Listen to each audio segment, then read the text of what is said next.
This is the Dzogchen Semde Lama Jigme Gyatso of the Buddha Joy Meditation School.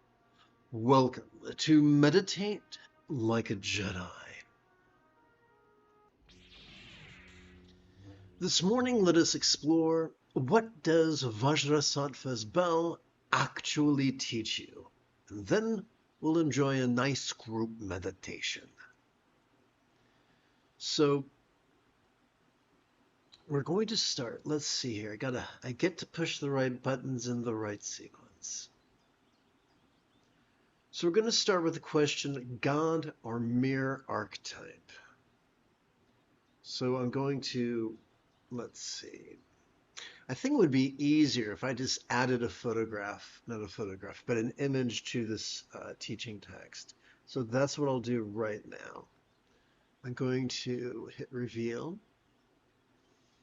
And I'm going to add this right here. Let's hit insert, pictures, device. Let's go to pictures. Let's go to Buddhist yoga. Let's go to Dorje Sempa. Let's go to solitary. Let's go to this one right here and make it fit.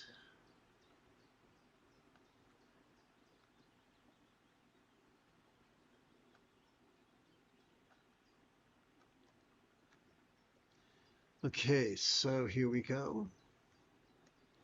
And that should fit nicely up on the screen.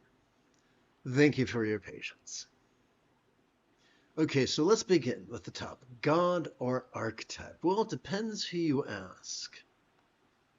How's that for an unsatisfying answer? If you speak to someone upon the path of Yang's religion, they'll tell you, a religious Yang, they'll tell you their point of view will be one that is rigid, fearful, superstitious, controlling, elitist, cryptic, competitive, and cruel.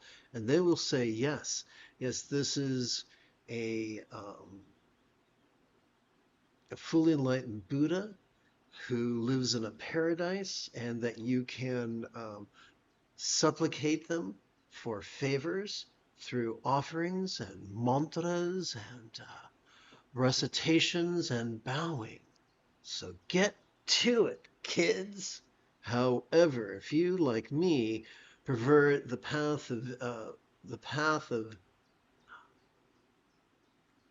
spiritual yin, spiritual matriarchy, as opposed to religious patriarchy, if you prefer spiritual matriarchy and you choose to be flexible, loving, rational, laid back, egalitarian, lucid, cooperative, and kind, because of that flexibility, you can see that things can mean more than one thing. Things can have figurative meanings.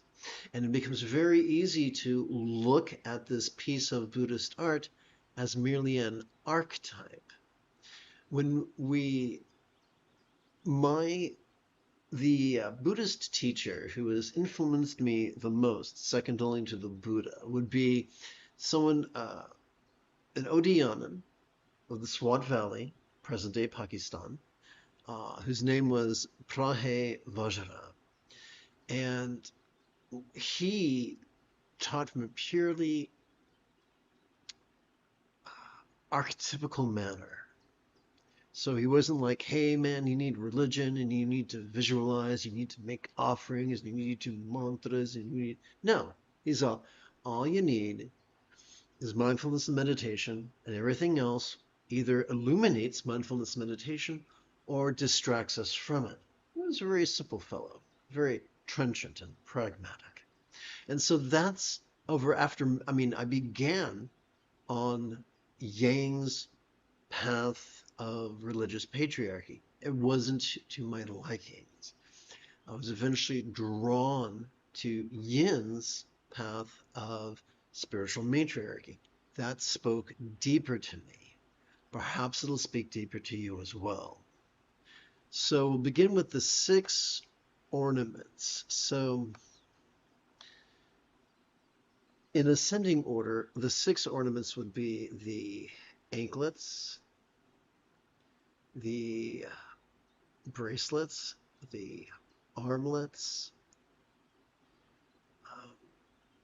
the triple necklace, the earrings, and the crown. The actual objects themselves are meaningless. What is important is the number 6. It is, from the Mahayana perspective, it reminds us of the 6 perfections of a bodhisattva. From a certain point of view, those 6 perfections would be generosity, nonviolence, patience, enthusiasm, mindfulness, and meditation. These 6 ornaments are a universal archetype of our universal iconography of 99% of all Vajrayana art. So that is not unique to this particular archetype. But while we're on the subject, we'll explore another common element, which would be the 5 garments. The 5 garments in ascending order would be the skirt, the belt, the shawl, the scarf, and the crown tie.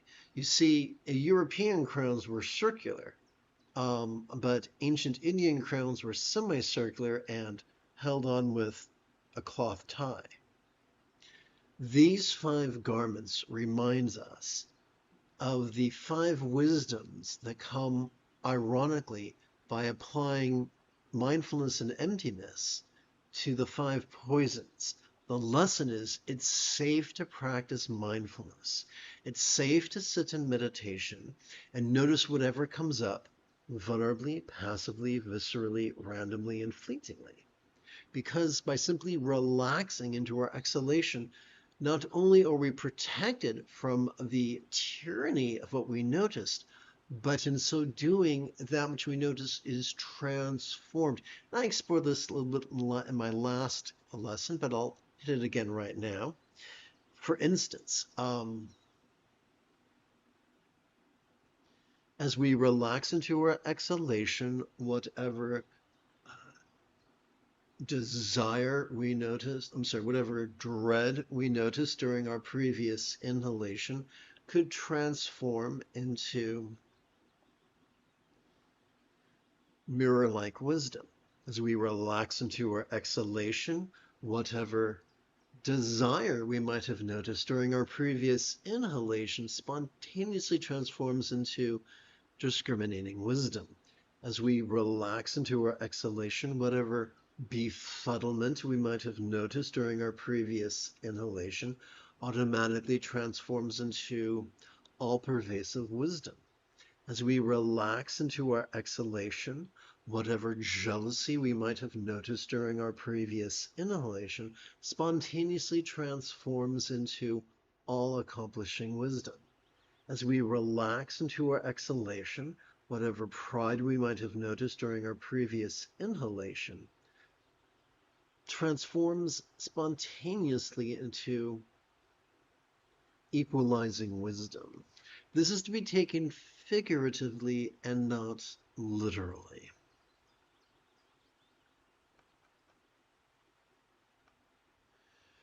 Now we're going to come to that which sets this archetype apart from many, many others, and that is the bell, or Gantha, and the also known as the Drilbu, if you prefer Tibetan, and the Vajra or Dorje. Now, many, not all, but a good number of archetypes have these 2 implements. But what really sets this apart is the meaning of this archetype. And this is just too small, so I'm going to add that same image to another page and just enlarge it as much as I can. So let's go over here, and let's hit right there. And let's hit insert pictures, device. Here we go. Now this should be a much easier to see on the page now. So let's make it, I'm not sure I can make it much bigger. So here's what I'll do. I'll go to wrap text and I'll go to behind text. That'll give me some more freedom.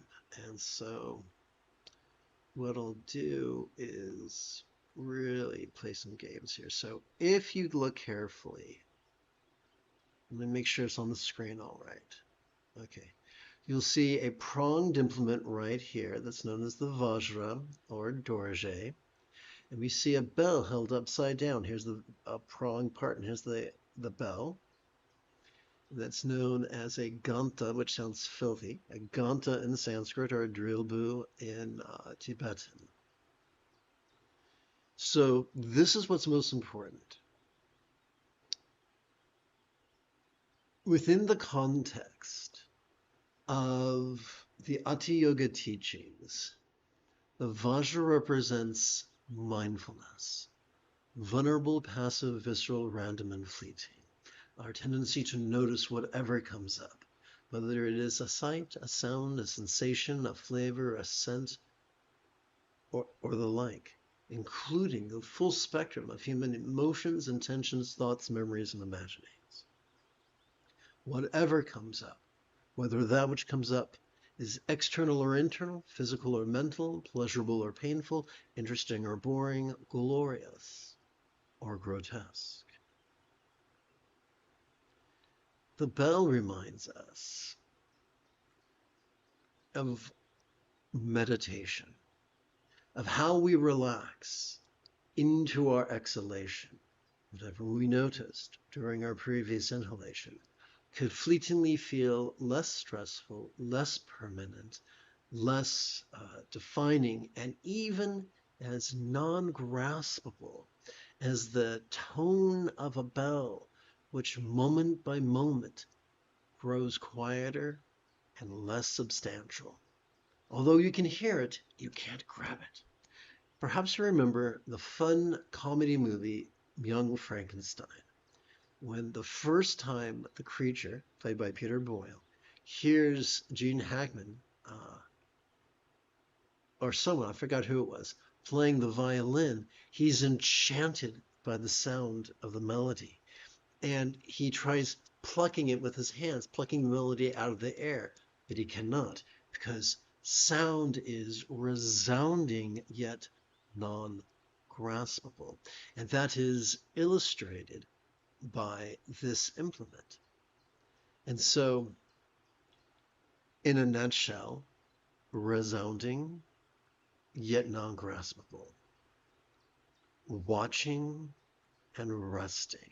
Because, my friends, what is the key to the most efficient way of practicing mindfulness? What is the most efficient way for us to watch the antics of mind? Well, that is to simply silently and mentally recite the verb watch every time we feel air enter our nostrils. Similarly, the most efficient way to practice meditation, the most efficient way for us to rest in mind's non-graspable aspect, is for us to silently and mentally recite the verb rest every time we feel air exit our nostrils.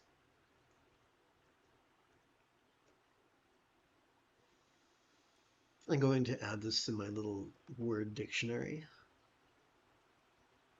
And so there you have it. In days of yore, literacy was not as ubiquitous as it is now. And so teachers relied on iconography to remind folks of the teachings.